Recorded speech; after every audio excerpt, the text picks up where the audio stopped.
Hey, welcome back to the Always Closing podcast by Westlake Escrow.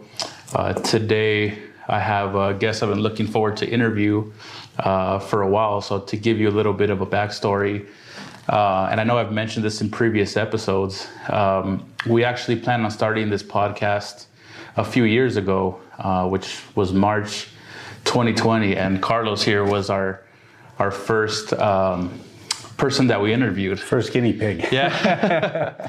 and unfortunately, one, we had audio issues that I didn't realize because it was our first one. So when I called Carlos back to do this, I'm like, I want to get a couple in the bag and make sure that I know what I'm doing before I bring them back, because I need this one to be good. Now he mastered it.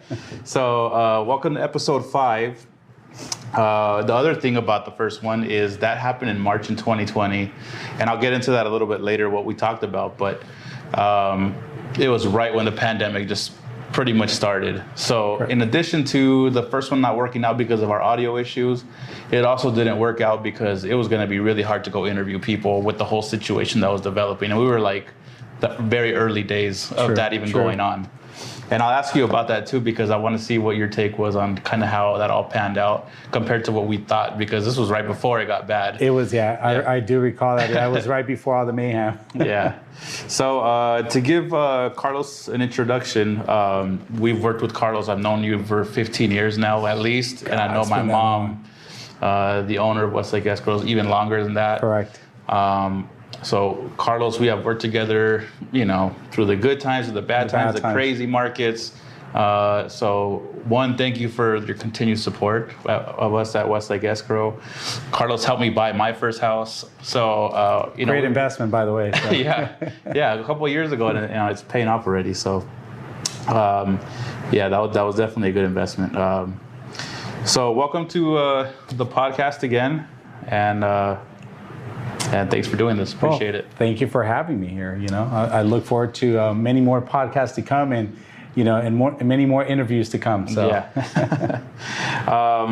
Well, let's get into it. I mean, what's new with you since the last time we talked? I mean, I know we talk all the time, but last time we actually did an interview, I mean, that was almost more than 2 years ago now. More than 2 years ago. Yeah, it's like I guess before COVID, we're still kind of going bonkers in staying busy, because one thing is that I do residential, and then I also do commercial. So at that time, it's like the commercial was just starting to take off, and then I think a couple of months after that interview we had, then hello COVID, Yeah. We had that little COVID situation, and everyone started panicking, and we had to pivot to a new direction in business. So we had to figure out, how is it that we're going to now deal with the client, the protection, our health concerns. So it took us a little bit of time from that happening, which we all had the lockdown. Yeah. And then I had to figure out, how am I going to do business? What do we have to do? But yeah, I mean, stuff got difficult for us at the office too, because we can't do escrow from home. We have to be in the office, and people didn't want to come in. Sometimes we had people that were just like, I don't even feel safe going to work, and that made it hard. Yeah. And then at that time, also everything was getting crazy. It was so busy, and it was so hard to work at the same time. So it was really a difficult situation. Summer of 2020, I can remember. Yeah, it's like for us, we were in a situation like you said earlier that. The concerns of meeting people, right? The concerns of being around crowded, like a crowded room, so a lot of our clients, we were trying to show properties through Zoom calls, FaceTime, and then we were starting to use a lot of DocuSign and ZipLogic to sign documents, but it was difficult. But we had to adjust to that environment, and. It was insane, and then plus working from home, and you're having the family there, all the major distractions that are going on, and with your kids' school. Yeah, it was pretty insane. I'm just so happy that we're past that, and we're in a better situation. But I know that a lot of people out there can relate to what we were all going through, because it was nuts. It was crazy. I mean, not just our industry. I mean, all industries got affected by that. You know, imagine like restaurants and airlines, stuff like that were just crushed, you know. So thankfully, even though it was difficult, we were still busy during that time. Yeah. You know, and for a lot of people, like what I did within those given times that we were staying at home, it allowed me to kind of reanalyze my business of how I want to do things differently moving forward once we get past this.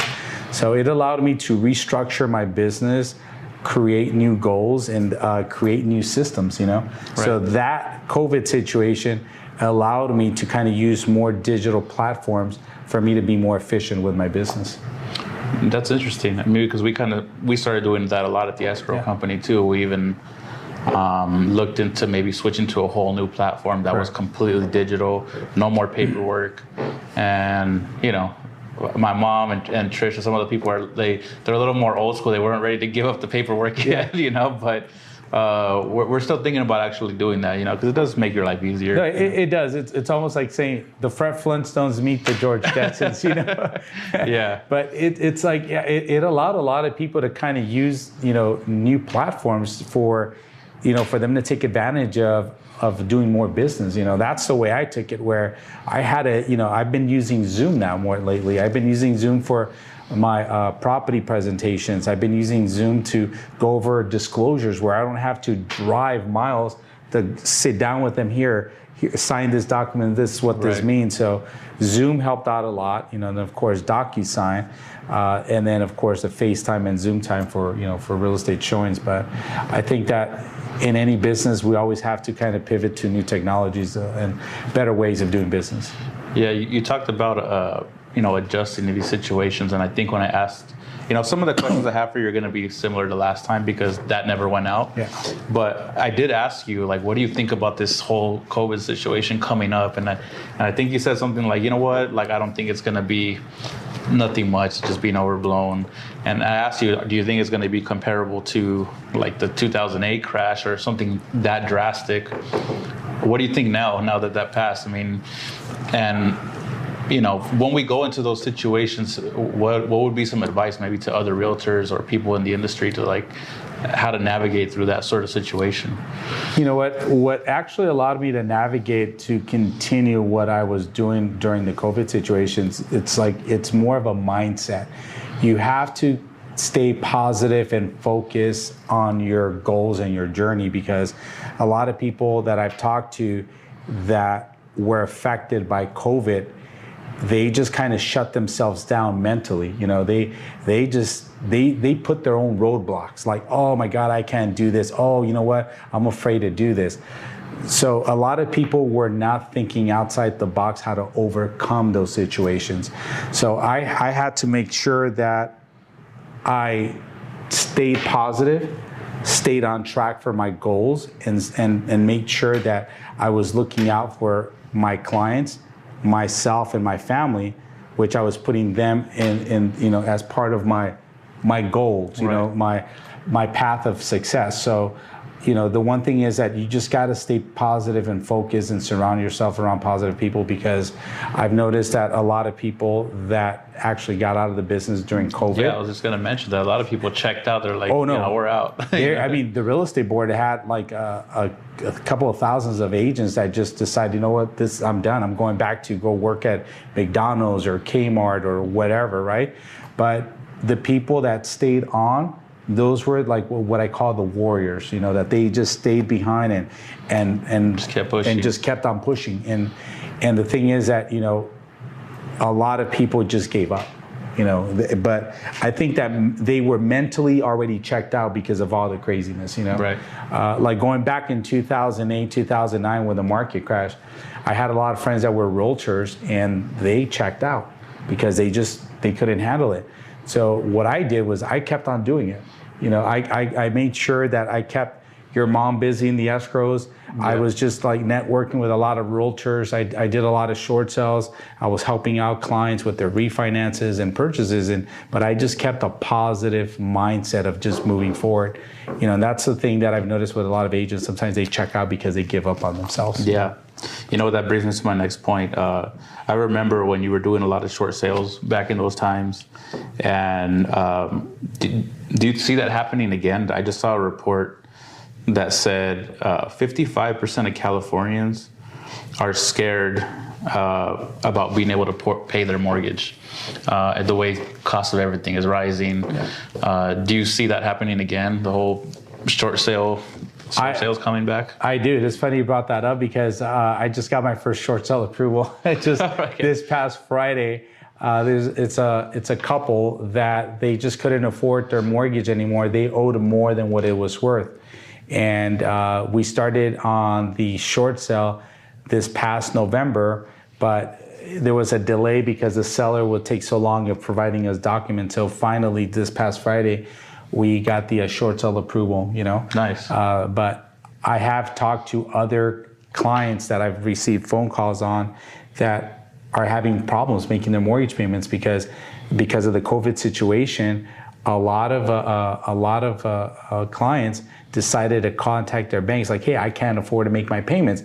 So they are now they owe in the arrears like more than 13, 14, 15 months. And the banks are like, I need my money. Right. And now they just don't know what else to do because, you know, they raised up their mortgage payments and they can't afford them. But I do see another wave of short sales coming up because as I see more and more defaults, if you guys go through the Zillow app, right, you guys find your property, you're going to see defaults. I've talked to some banks and they're saying that yes, unfortunately there's a lot of people that are in default.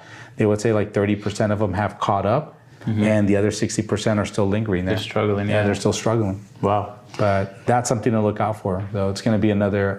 And you did a lot of them, so you're quite the expert in that field. Do you think that's maybe something good that people should maybe look into specialize in, you know, especially in times like this? Or is it something that, you know, it's a little more difficult and frustrating to work with? No, well, again, it goes back to mindset. If you're going to process a short sale, you just got to have the patience and you got to have the due diligence of following through on what is required. Now, if you don't want to do the short sales, there's going to be companies out there that are going to do this, you know, that they can process the short sales for you, negotiate that, but they're going to charge you a percentage of the commission, you know? Right. But I've always, all the short sales that I've done in the past, which I've done, like, I think it was over 300 of them. Wow. And all those short sales, I was doing them as by myself. And a lot of people were like, wow, is this a company running the processing? But it was just me. But I already had a system going.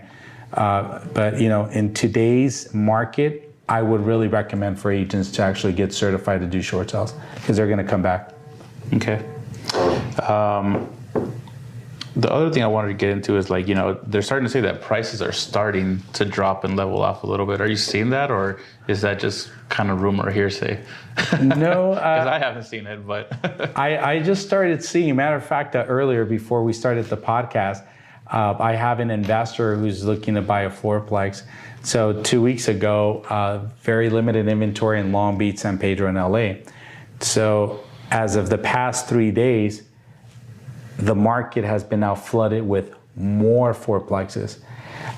There was one property that we saw in San Pedro just about 10 days ago, and they dropped it by $125,000 price. And the reason why is because there's been more properties added onto the market now. Really? So what I'm starting to see is that the sellers are starting to panic. So right now, because of the rate hikes, I've had more sellers, personally myself, calling me to where now they want to sell. And then I'm seeing more and more inventory being added onto the market.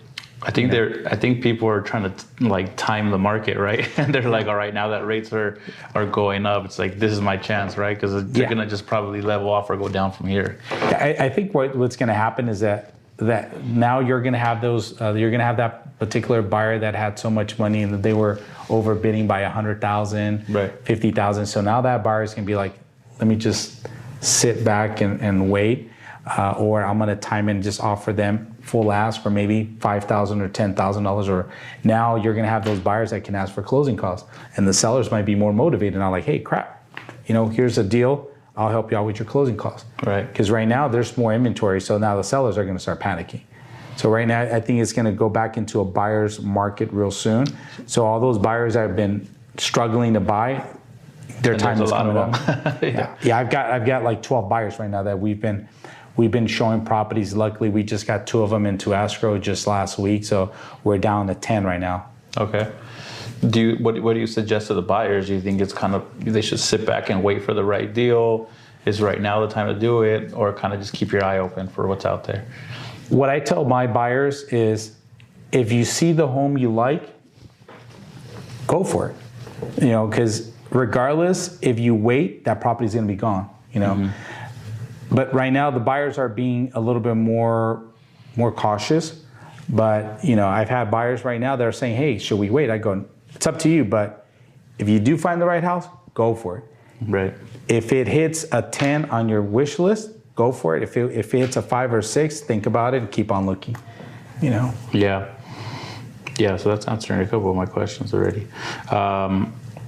What about the commercial side of your business? I know that you've been doing it a while now, but we talked about this last time, right? That I think then you had maybe been doing it for a year or 2, but then in the last 3-4 years, you've been doing a lot of commercial now. How do you enjoy that side of the business compared to maybe the residential side? Well, the difference between the residential and commercial is that the residential is an emotional purchase. Something can go wrong, and buyers are all panicking, sell, oh my God, Right. But when it comes to commercial, it's all a numbers game. They're business people. It's a Monday through Friday kind of deal. We don't have to worry about showing properties on the weekends.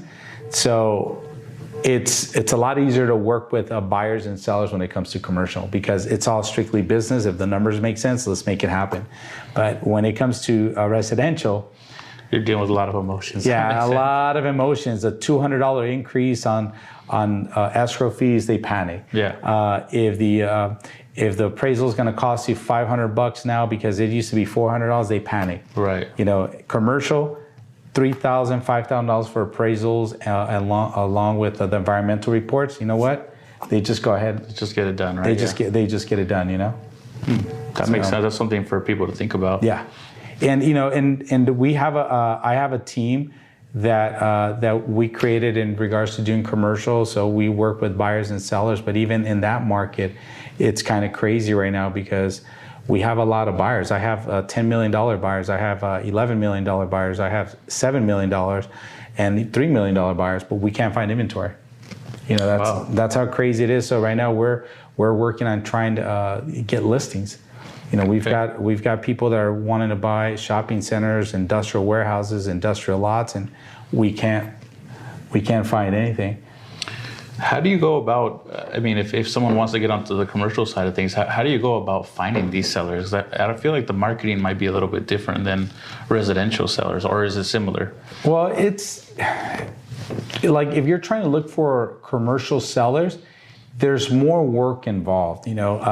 For that, I always tell people, if you have a lot of friends or family members that own businesses or know people that own businesses, reach out to them first. That's first your, attack your sphere, your media circle, yeah. Yeah, so, you can reach out to them. And if not, you can go after expired listings, you can also maybe door knock, certain buildings just to kind of see if, you might have people that might be interested in selling or maybe leasing their buildings out, Right. But it's more work involved, It's more work involved, but it's more lucrative too. Right. Yeah, a couple of those deals is like maybe doing 5 or 6 houses. Yeah, it's like right now, for example, we're working with a potential client. We're trying to find them a building, between like $10, $11 million. So if they end up buying that, it's like me trying to sell like maybe 10 or 15 homes, right? We have another major building that we're trying to. The owners gave us a listing to lease a building. It's 20,000 square feet. So if we can put that into a contract, which we have 2 companies right now that are seeing the building. if we can lease that, that's almost like selling 10 homes. Right. And we can close that deal in about a week and a half. Is there less, like I guess you can say, hurdles in selling these type of properties compared to a house, or is it a little bit easier? It's more due diligence. You have to do more due diligence in regards to, when you're doing with commercial. There's more inspections involved besides, your home. You have a general inspection, but for commercial, you have environmental reports. You got to have someone independently come and check out the HVAC system. Then you have a CASP inspection, that's for ADA, handicap compliance. You have electrical, plumbers. Sometimes if you're going to remodify the building, you have your engineers. So there's more type of inspections that need to go on with actual commercial than residential. Interesting. Well, I mean, if you're thinking about start selling some commercial, this is the guy to talk to, because, I mean, I think you kind of mentor a lot of people on the whole commercial real estate side, right? Because you work at right here in Diamond Bar, and that office is huge, right? There's like I don't know, hundreds of agents, I'm guessing. Yeah, we have like our office, REMAX Top Producers. We have 3 locations. We have the Diamond Bar corporate office, and then we have Chino Hills, and then we have Brea. And we have over 300 plus agents. So I'm actually, between me and my partner, Chris Santi, we're actually the directors for the commercial division there. So anything that goes on in that office that's commercial real estate related, it has to go through us. Yeah. We do trainings there for the agents, but we try to make sure that the agents understand that if they don't understand how to work a commercial residential, a commercial deal, if they're going from residential to commercial, then they need to partner up with us, because there's more liability issues when it comes to commercial. Oh, I bet. Yeah. Yeah, it's like when you're selling a home, you have an individual that might get one attorney, but when you have these businesses that you're representing, they have them on staff, like you said, they'll have like an army of attorneys, and now you're forking out your commission times 5, you know? So, and it's going to drain you out, with all the legal crap that goes behind it. So we always want to make sure that, the agents understand that, that you want to work with someone that can mentor you, because if you guys drive around and you see the Lee and Associates or CBRE signs on buildings, you're going to see 4 or 5 people on that same sign. That means that all 4 or 5 people are working together on that listing. Yeah, that makes sense. Yeah, but it's like it takes a team to actually close these deals. That's good, and I know you guys have one of the best teams out there for that. I mean, you guys have done. I mean, the stuff that we've worked on these commercial deals with you, there's a lot of them. So yeah, and luckily, I mean, we've been able to sell them thanks to thanks to your guys' company too, for the great production that you guys do. That. So yeah, thank you.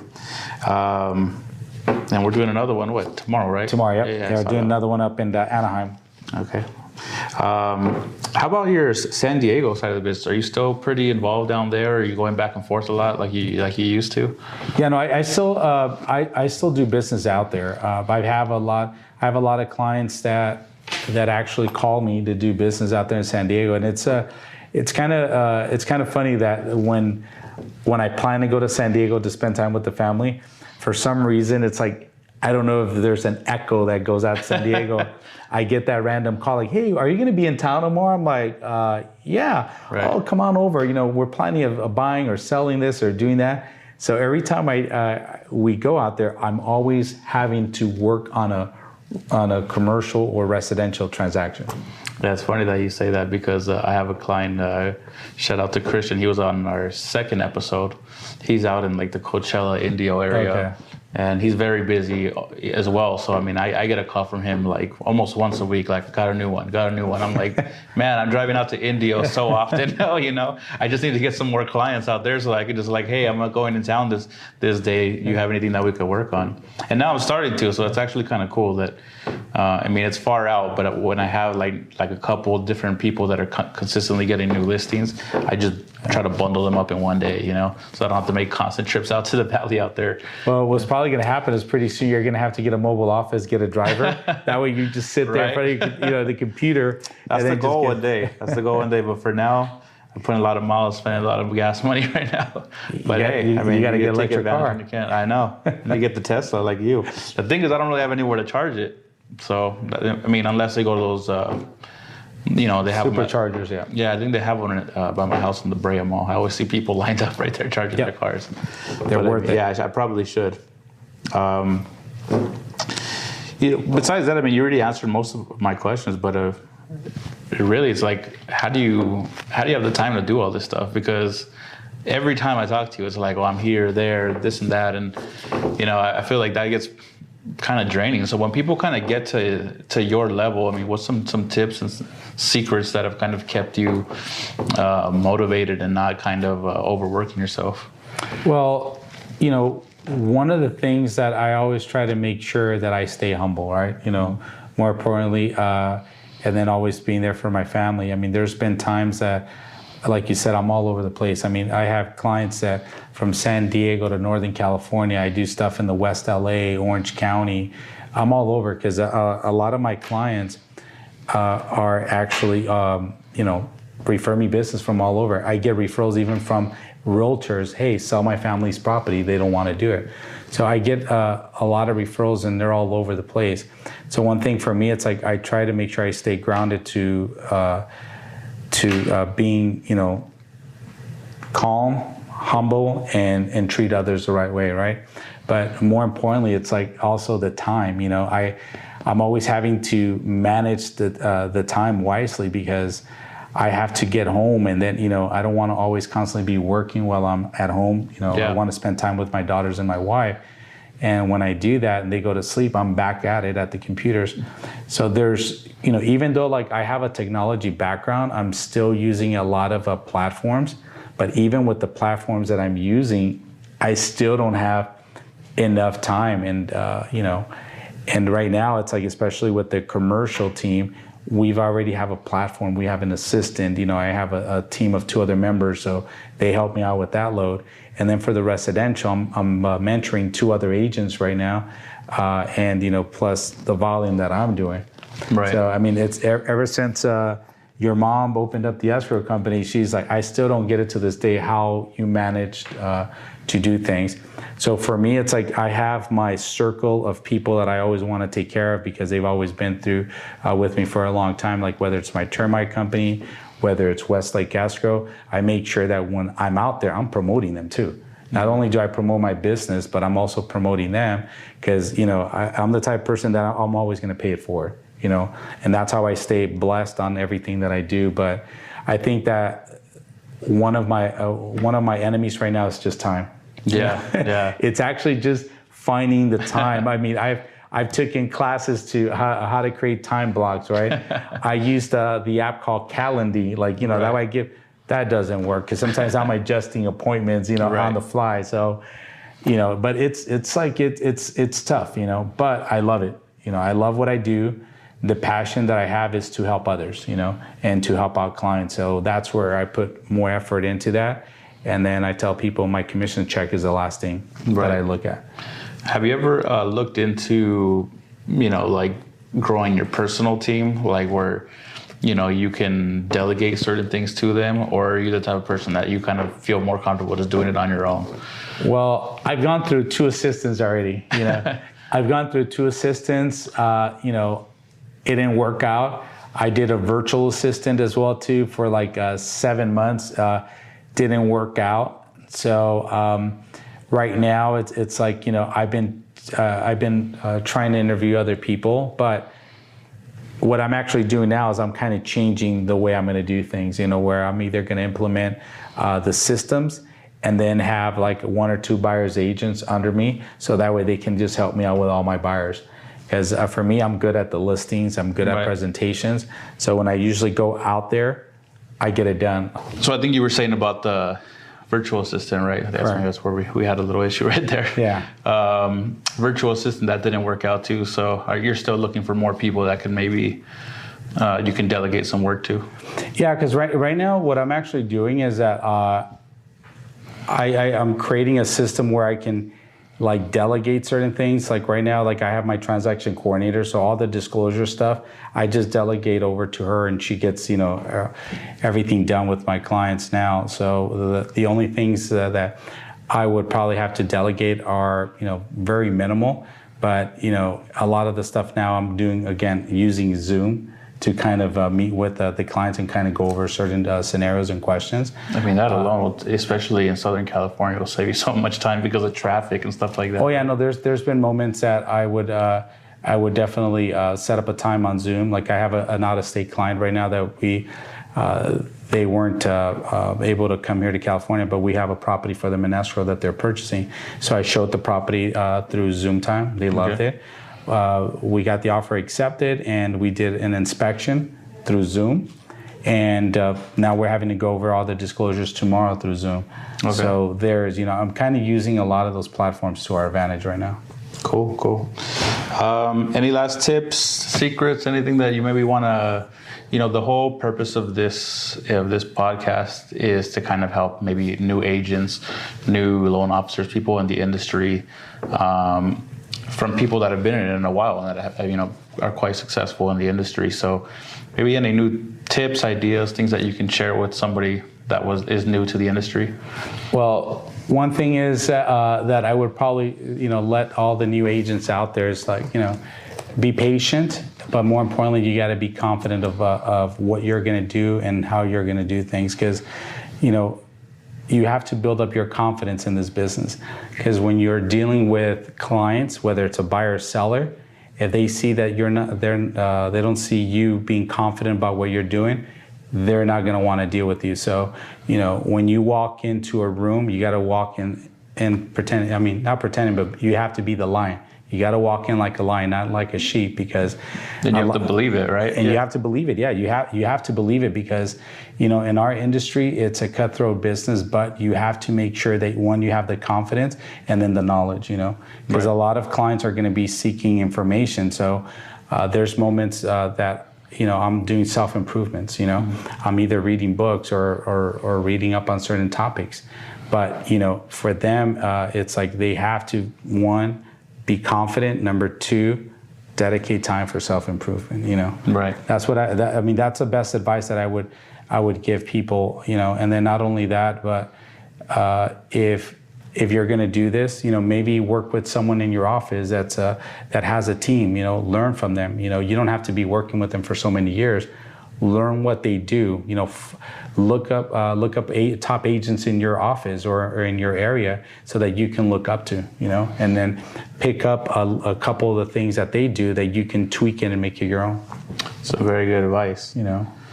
Well, Carlos, thank you so much again for doing this. Again, this is Carlos with REMAX Top Producers.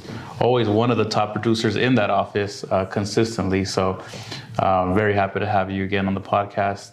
Thank you so much for doing this. And for everybody watching, thank you again for watching. Please be sure to subscribe, because we're trying to get these out at least, you know, once a week, every 2 weeks, we'll get a new episode out. So this is episode 5. Thank you for watching, and we'll see you next time. Thank you for having me. Have a great day, guys.